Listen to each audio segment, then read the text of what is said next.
جو regime change کا جو بیانیہ تھا اس میں آپ نے امریکہ کو بالکل کل باعزت بری کر دیا، تو کیا وہ سارے بیانیے جو ہے وہ وفات پا گئے؟ لیکن یہ تو سوال کرنا بنتا ہے نا کہ قوم سے جھوٹ کیوں بولا؟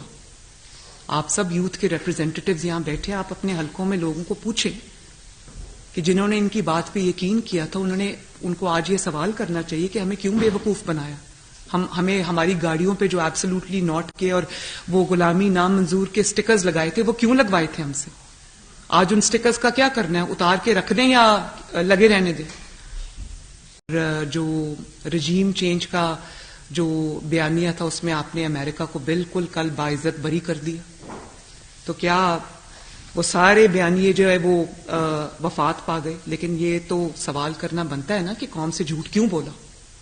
آپ سب یوتھ کے ریپرزینٹیٹیوز یہاں بیٹھے، آپ اپنے حلقوں میں لوگوں کو پوچھیں کہ جنہوں نے ان کی بات پہ یقین کیا تھا ان کو آج یہ سوال کرنا چاہیے کہ ہمیں کیوں بے وقوف بنایا، ہمیں ہماری گاڑیوں پہ جو ایبسولوٹلی ناٹ کے اور وہ غلامی نامنظور کے سٹیکرز لگائے تھے وہ کیوں لگوائے تھے ہم سے؟ آج ان سٹیکرز کا کیا کرنا ہے؟ اتار کے رکھ دیں یا لگے رہنے دیں؟